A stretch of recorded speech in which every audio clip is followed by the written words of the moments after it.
Boa noite a todos. Quem vos fala é o Marshall, com a Bruna, fazendo o podcast do trabalho de análise do comportamento dos alunos da faculdade Unimater, curso de Psicologia, turma 2, terceiro semestre. Hoje nós vamos falar um pouquinho sobre behaviorismo radical. Mas antes, o que é o behaviorismo? O behaviorismo também é chamado como comportamentismo ou comportamentalismo. Tem como objeto de estudo o comportamento. Essa teoria da psicologia defende a psicologia humana ou animal.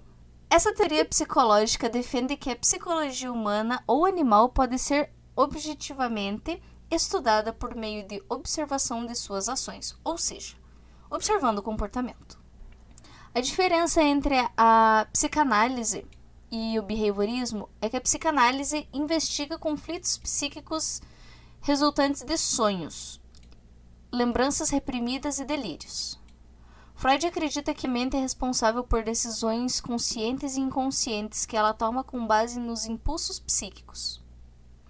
O behaviorismo estuda o comportamento de forma direta, com base no ambiente e no condicionamento em que vive o indivíduo ou animal. Sobre o behaviorismo radical, ele é tido como uma filosofia, onde o objeto de estudo é o comportamento do ser humano, que tem como definição ser algo maior do que as ações desse indivíduo. Em outras palavras, é o que as pessoas fazem, pensam e sentem dentro do ambiente onde elas vivem. Esse behaviorismo radical vem dos estudos de Skinner. BF E ele Skinner. traz... ele é de Skinner. Não, BF E ele Skinner. traz dois conceitos importantes. É sobre o comportamento, o ambiente e o estímulo. Mais especificamente sobre o ambiente, a interferência que ele tem no comportamento das pessoas. No behaviorismo radical, que no caso, as ações do indivíduo têm a ver com a forma em que ele foi criado, a forma em que ele foi reforçado. Vindo ali, que depois vai ter a parte dos estímulos, é a parte como ele aprende, de acordo com o passar da vida dele, a se é certo, se é errado, ou como é que funcionaria. No caso, ele precisa de um reforçador. Então, seja ele um reforçador positivo ou negativo, para desenvolver as ações desse indivíduo. O comportamento é um aspecto fundamental do behaviorismo radical. É a compreensão do conceito de comportamento humano. Segundo Skinner, o termo comportamento, descreve uma ação entre o organismo e o ambiente. Ou seja, o sujeito tem um estímulo e ele vai responder conforme tem o ambiente. É tudo interligado.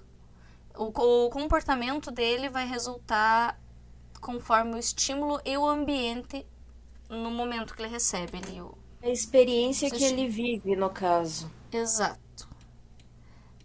Mais especificamente na relação entre a atividade do organismo, que são as respostas, e os eventos ambientais, que são os estímulos. Em outras palavras, o comportamento é considerado como não só o sujeito faz, sente ou pensa, que seria a resposta, mas o contexto de vida, antecedentes e consequências em que ele ocorre. Nesse caso, a gente pode colocar a forma como os pais desse indivíduo foram criados, foram estimulados, ensinados, que reforça o ensinamento do indivíduo e ele vai prosseguir com esse círculo de aprendizado. E com isso ele vai desenvolvendo, vai repetindo algumas ações que os seus antepassados fizeram, sua ambientação, e ele vai reproduzir esses estímulos que ele tem, que ele recebe.